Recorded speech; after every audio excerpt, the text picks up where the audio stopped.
Soy Marta Campuzano y esto es Por Definir, el podcast de Connecting Talks.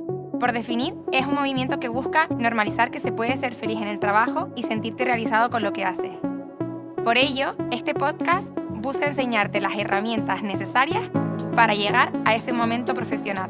Para ese proceso somos conscientes que una herramienta fundamental es apoyarlos en las personas que tenemos alrededor y pedir consejos o ayuda. Es por eso que este podcast lo realizamos con la plataforma de networking Connecting Talks, porque su razón de ser aboga por eso, por cultivar y nutrir tu red de contactos a través de eventos de networking. Y antes de comenzar, mencionar que este podcast está producido por Iberian Media, partner de vídeo de grandes marcas. Especialistas en llevar tus ideas hasta la pantalla, te acompañan en todo el proceso script to script.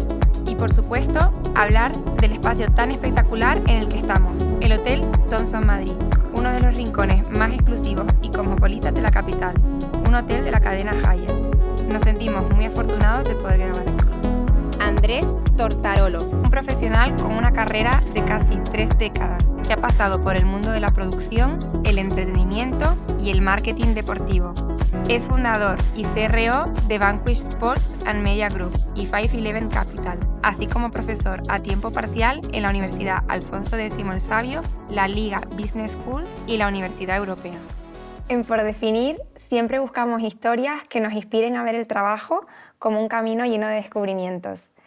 Hoy nos acompaña Andrés, que nos mostrará esa conexión y la resiliencia que pueden ser claves para avanzar en los momentos donde tenemos desafíos. Bienvenido, Andrés. Gracias por estar aquí. A ustedes por invitarme.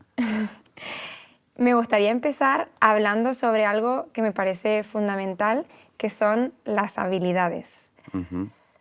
A lo largo de tu carrera te enfrentaste a muchas reestructuraciones y momentos de cambio, pero te diste cuenta tarde, creo yo, pero al final siempre tu habilidad innata fue la que te empezó, o sea, te ayudó a salir un poco de situaciones quizás no tan cómodas para luego darte cuenta que es que innatamente tenías que dedicarte a algo, ¿no? De forma súper clara.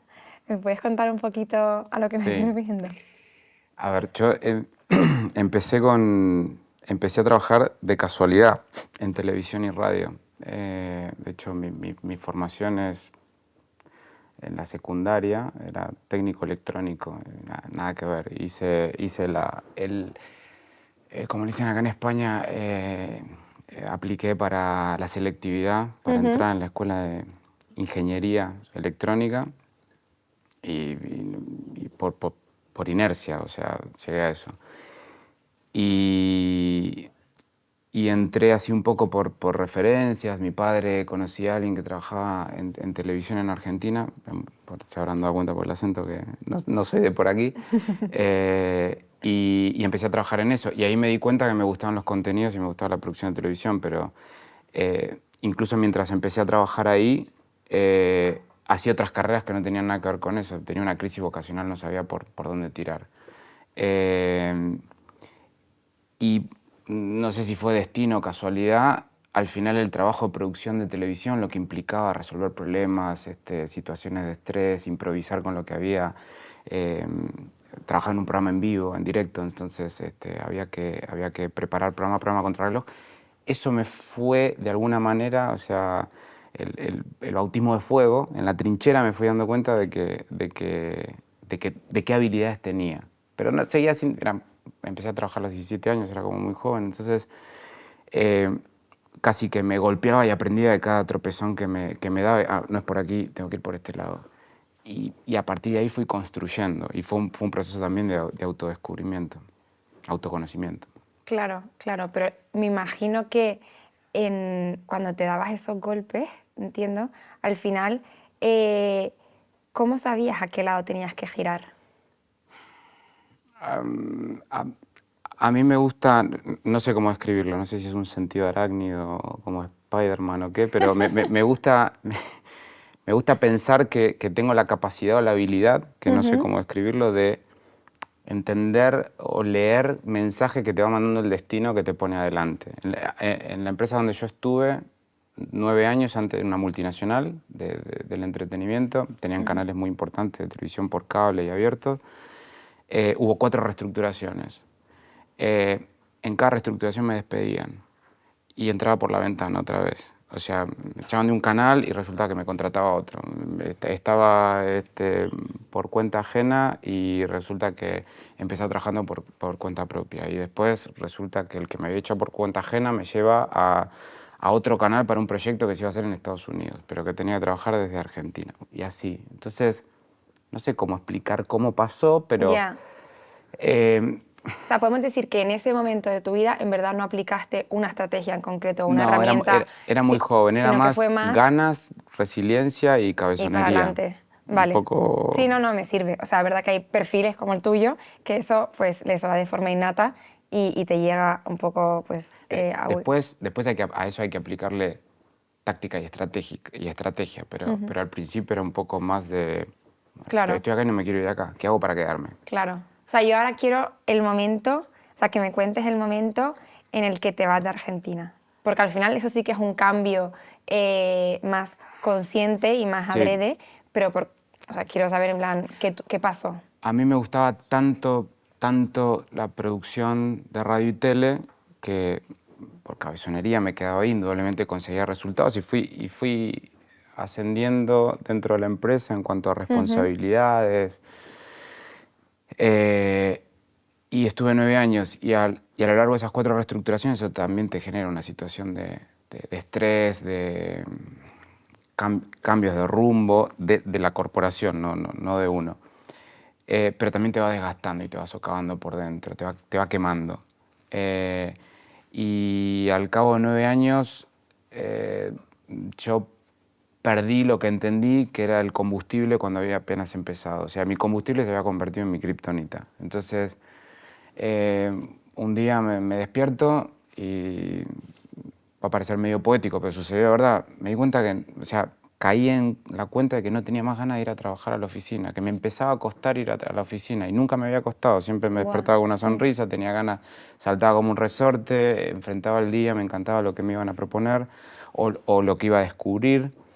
Esa es una de las cosas que más me gusta de la producción, que hay imprevistos todo el tiempo. O sea, como me parece que eso es lo que le da sabor, lo que le da gusto. Y me di cuenta que había perdido eso. Había perdido esa capacidad de sorpresa, y era todo lo contrario. O sea, me abrumaba ahora.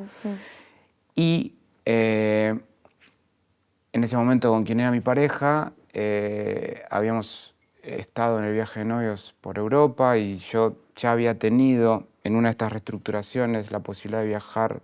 En mi trabajo viajaba mucho, poco por Europa, pero mucho por Latinoamérica y Estados Unidos.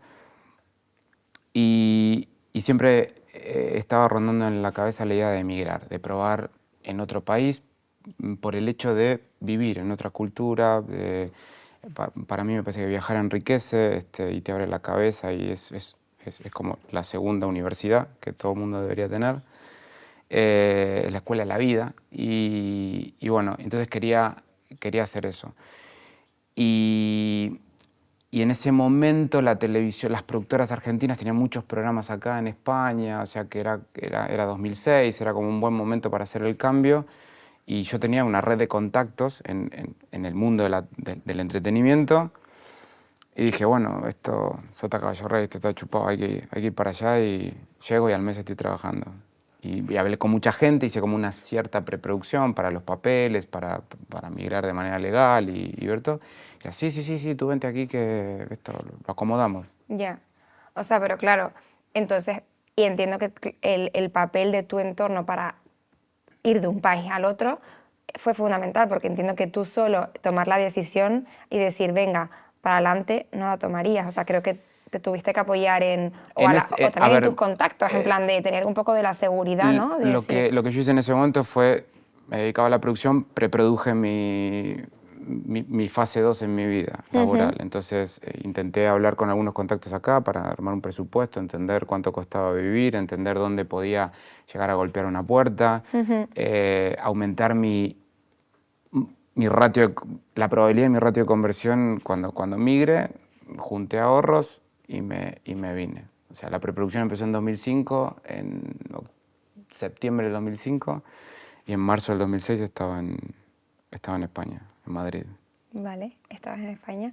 Bueno, antes de continuar con tu andadura por España, en ese punto, ¿tú tendrías alguna experiencia que recuerdes donde algún error que llevaste, que sufriste en esa etapa pre-España que te marcó a nivel personal o profesional, o que a lo mejor no es que te marcó, sino que incluso hasta te ayudó a tu desarrollo como para enfrentarte a porque entiendo que moverte de un país a otro no es nada sencillo, encima por un tema laboral, que no es que tengas un contrato firmado en una empresa, ¿sabes? Entonces, quería saber si tienes algún... A ver, hay una parte de la historia que es importante resaltar, porque complementa la respuesta.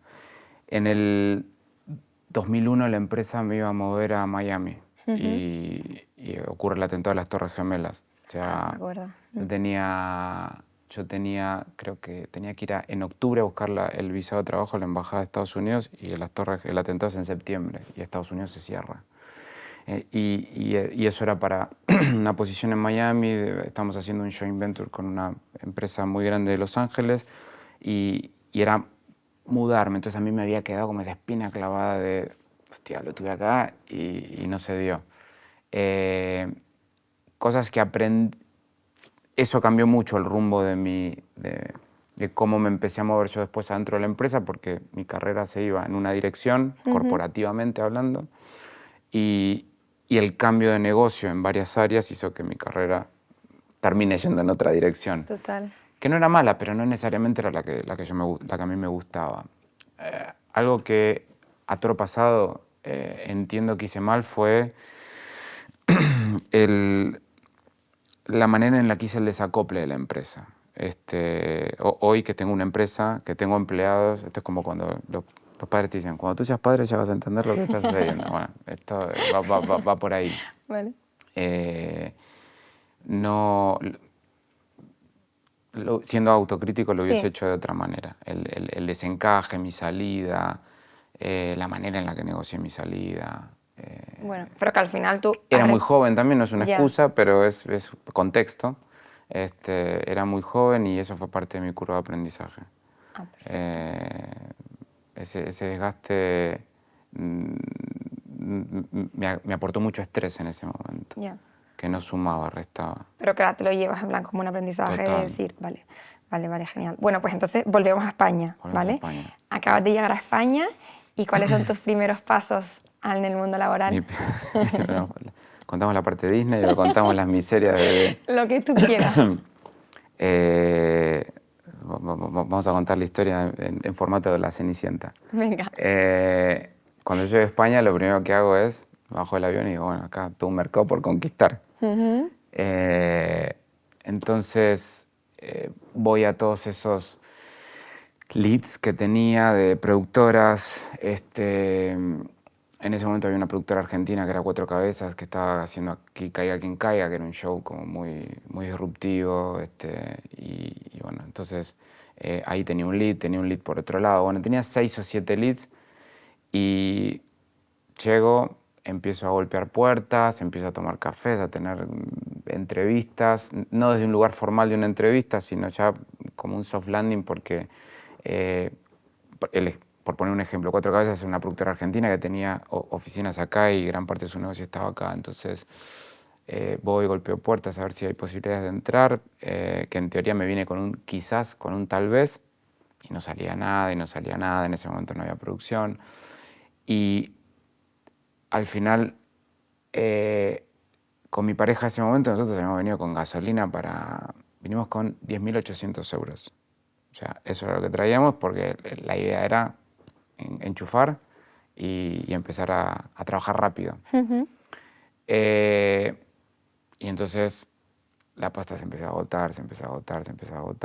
No salía nada de producción.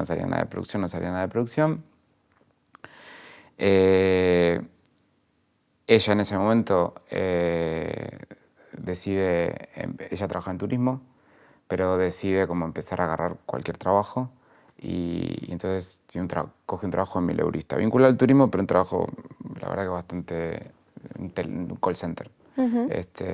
Entonces, bueno, eso ya servía para generar un ingreso. Y yo seguía, o sea, yo era, en el dueto, yo era el que intentamos apostar a que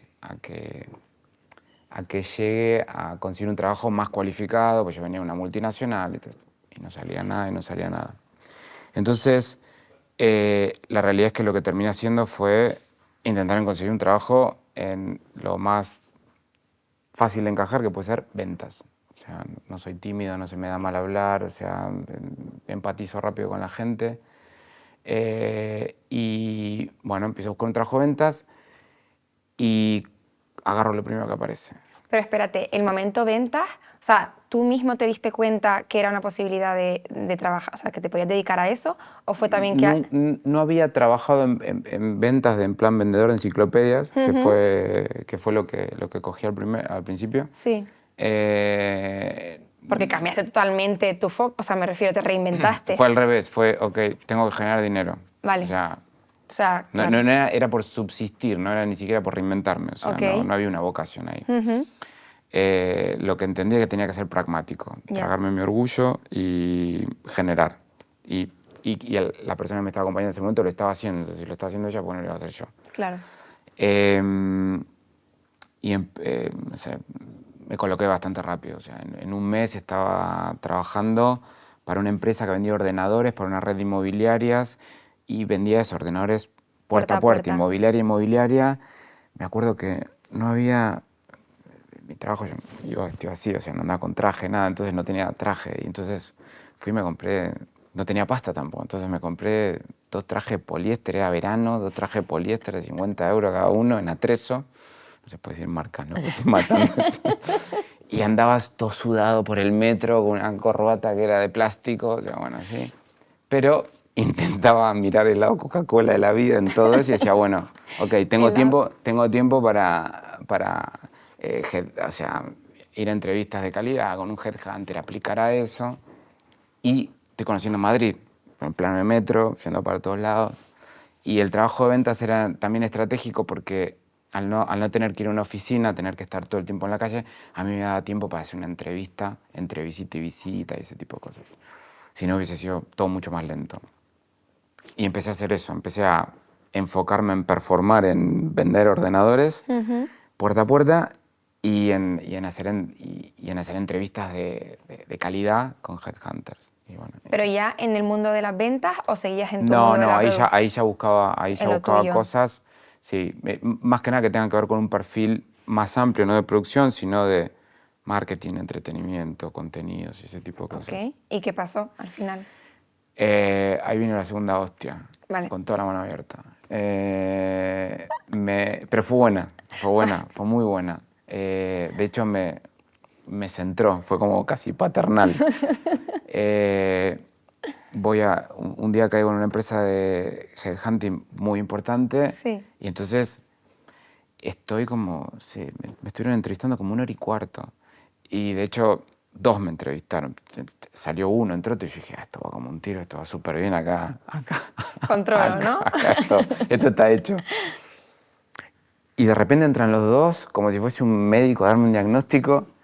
Y entonces me dicen, bueno, a ver, tu currículum muy bien, la experiencia que tienes es increíble, pero dime 5 marcas españolas que no sean Movistar, Santander, BBVA. Las que todo el mundo conoce, ¿no? Las que estaban en Argentina, las que yo conocía porque estaban en Argentina. Y digo, pues no tengo idea. Y me dice, ¿qué es Príncipe? Y digo, pues no sé, el Príncipe de España, ¿qué es Príncipe? Yo en ese momento no tenía idea, acababa de aterrizar, no sabía las marcas de los supermercados. Sí. El Príncipe es una marca de galletas, tal, y digo, no entiendo el objetivo de esto. Y me dice, es que para mí es como que acabas de salir de la universidad, tú no conoces el mercado español. Y tienes un montón de experiencia que se podría utilizar, pero no conoces el mercado español. Ah, pues muy bien. ¿Y cuál es la solución? Me dice, no te va a gustar la solución. Y entonces, digo, dame la solución. Entonces me dice, tienes que... La gente en realidad miente hacia arriba en los currículos. Me dice, tú miente para abajo y métete en el departamento de marketing como asistente de marketing. O sea, olvídate seniority que tienes, olvídate de todo, trágate tu orgullo y tu ego y aprende, que por lo menos te paguen por aprender. Salí de ahí, me fui llorando, literal, de la entrevista. O sea, no ahí, pero digo, cuando salí me dije, ¿qué coño hice con mi vida? Y pensé que la había cagado a lo grande. Y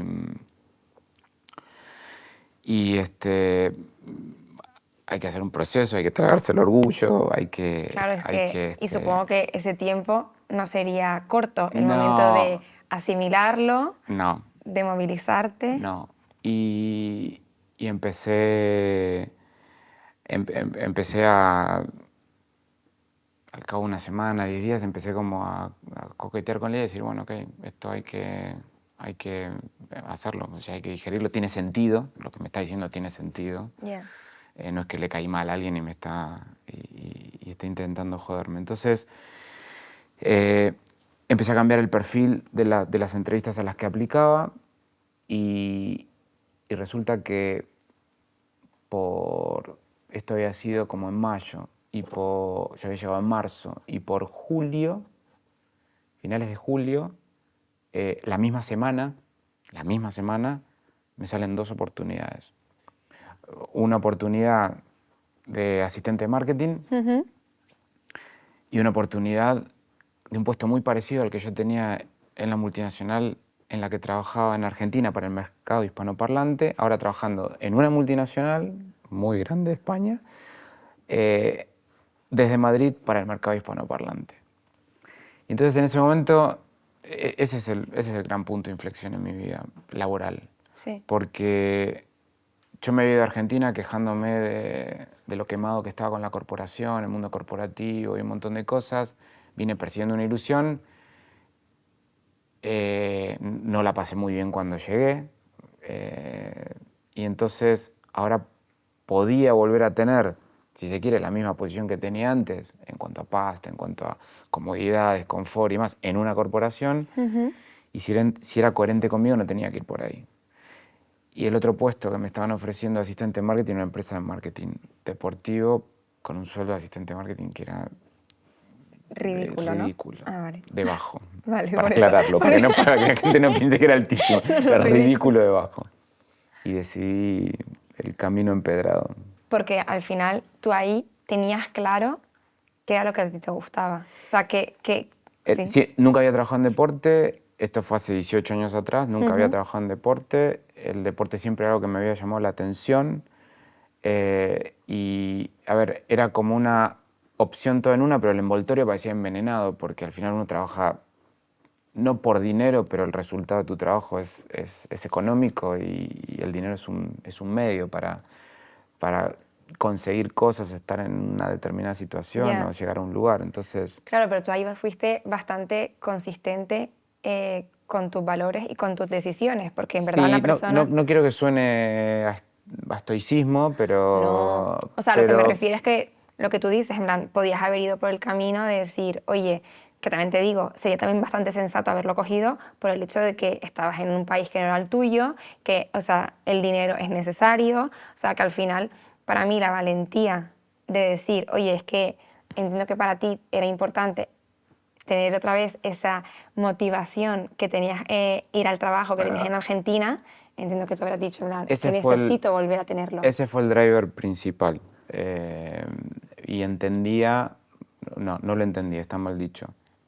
Tenía la ilusión o la esperanza de que si volvía a aparecer ese amor, sí. El dinero era consecuencia y fue así. Y fue así. Uy. Fue así. Porque vale, entonces, claro, tú seguiste un poco vamos a decir, a tu cuerpo, en plan dijiste, vale, ¿y cuál fue el resultado? Empecé a trabajar en esta empresa que era un monstruo, tenía un montón de derechos de propiedad deportiva muy grandes. Sí. Ahora la empresa ya no existe más porque en el 2013 voló por el aire, se quebró. Pero en ese momento, que era 2006, me ponen primero a trabajar en un circuito de vela y automáticamente 2007 empiezo a trabajar en la activación de patrocinio de la selección española de fútbol, que era una de las propiedades que tenían. Y hasta ese momento España no había ganado nada a nadie, o sea, había tenido una Eurocopa en el 64. Y empezamos a desarrollar toda la activación de patrocinio de la selección. A mí me ponen como al frente de eso. Y claro, y España gana la Eurocopa en el 2008, Mundial en el 2010, Eurocopa en el 2012. Y yo vivo todo ese boom del fútbol español desde adentro. Al final, ser el responsable de la activación de patrocinio es como tangibilizar, plasmar la visibilidad que necesitan las marcas con la propiedad, y más en ese momento, primer Mundial de España, o sea, bueno, toda una locura. Y ahí sí fui un poco listo en capitalizar toda esa red de contactos y entender de que había olas y había que surfearlas. Y que si salía bien, podía ser bueno. No con una visión a futuro de tener lo que cree, sino con una visión de tener una mejor situación. Y ahí empezó, digamos, como el despegar de mi carrera en marketing deportivo. Vale. O sea, tengo 2 preguntas más, pero quiero que me cuentes terminar tu historia hasta el día de hoy, porque creo que es, Okay. o sea, short and sweet, pero quiero saberla. Bien.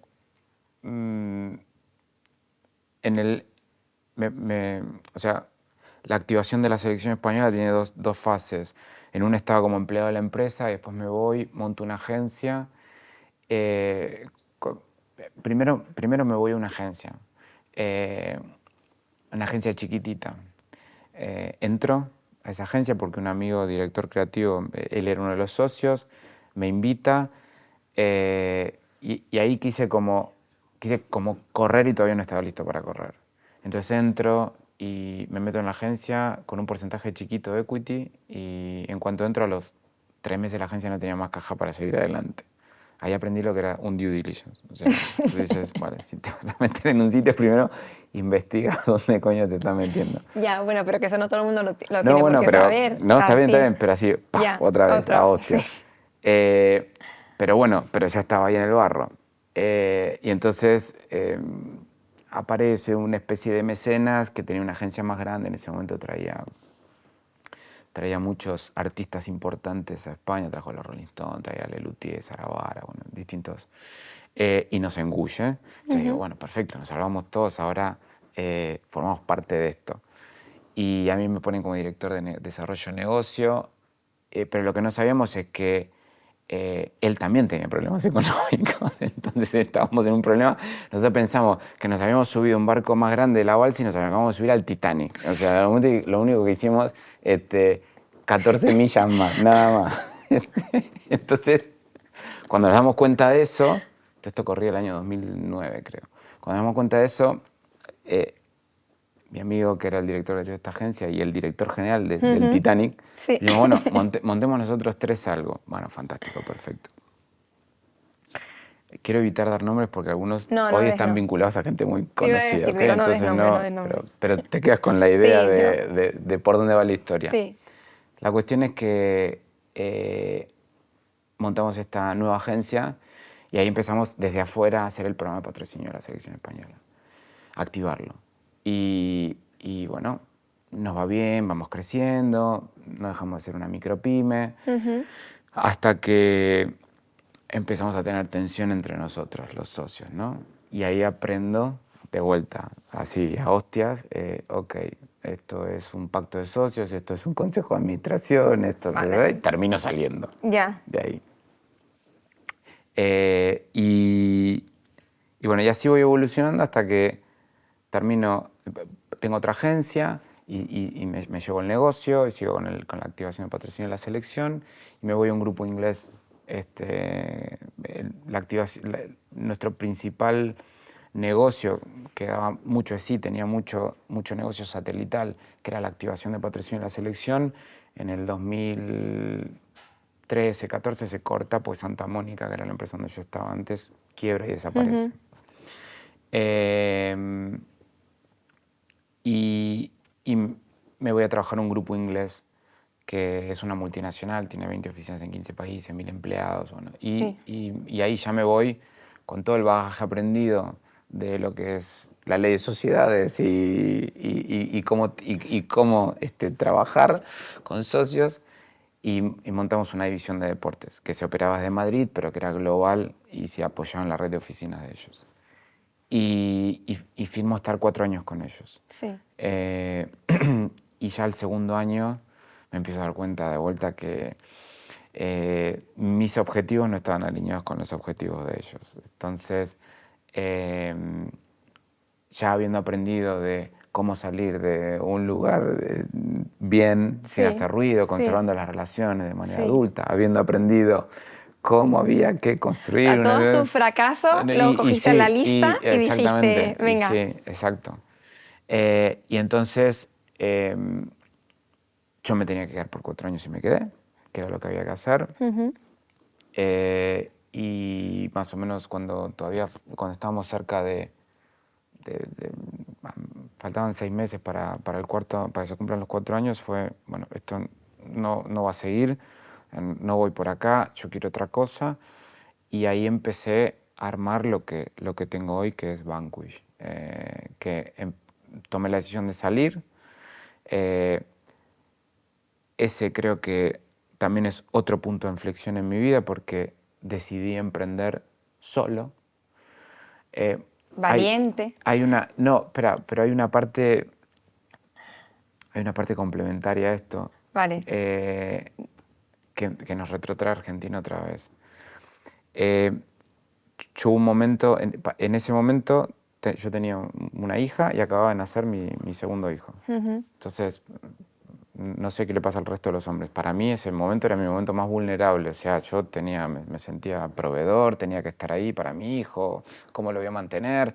Pero entendía que si arriesgaba y empujaba, la recompensa podía ser mayor. Y no, haciendo honor a la verdad, yo no decidí emprender solo primero. Me invitaron a pensarlo. Yo tenía 2 amigos, que siguen siendo amigos, y hoy uno es socio en otro negocio, pero en ese momento no estábamos trabajando juntos. Me habían planteado que quería montar una agencia de marketing deportivo en Argentina con un enfoque latinoamericano. Mis hijos eran más chicos y me agarraba esa nostalgia, la distancia, están lejos de los abuelos, de los primos. Y entonces dije, bueno, por ahí esto es hora de volver y hacer este soft landing. Y con gente influyente ahí, con todo lo aprendido. Y empecé a preparar un borrador de eso. Llegué hasta ir al notario en Argentina a firmar mis participaciones, pero fui el único que fue a firmar.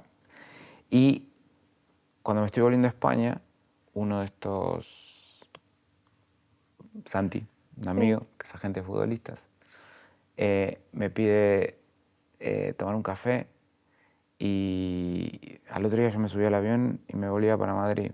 Y en teoría me volví a Madrid para en un tiempo coger todo y volver para Argentina. Y me dice, somos amigos, lo que decías está bien, pero esto te va a sonar rarísimo. Te quiero regalar este libro, que lo leas y después me contestes. Y yo creo que no tenés que venirte con nosotros, tenés que emprender solo. Y yo dije, me está echando y lo quiere hacer de una manera, esta rutina Nice, no eres tú, soy yo. O sea, Sí. digo, me dice, lee el libro y vas a entender todo. Yo me vuelvo en el vuelo leyendo el libro diciendo, ¿dónde está la respuesta a todo esto? Y una de las cosas que me dijo es, si querés, después de leerlo, me das feedback y los comentamos el libro. Y bueno, leí el libro, entendí todo y monté Vanquish. Bueno. Ellos montaron la agencia y duró 6 meses. ¿Qué me dices? Buah, no quiero usar clichés, pero las cosas pasan por algo y bueno, podría hacer 1000 preguntas más sobre ese tema porque me parece que creo que tiene un fondo que sería interesante saber, pero creo que eso me lo vas a contar en una caña. Te voy a hacer la última pregunta y es, ¿qué le dirías al Andrés que estaba desmotivado cuando llegó a España y empezaron a darle por todos lados de que este no era su sitio. Y bueno, sobre todo el regalito que te dieron cuando te dijeron que tenías que bajarte tu currículum, ese momento de cómo lo afrontaste, que entiendo que como pudiste y apoyándote en tu entorno, seguramente, pero ahora con perspectiva, ¿qué le recomendarías o qué le dirías? Trabajo en deporte y me gusta mucho el deporte. Boxeo, entreno. Me parece lo que le diría es que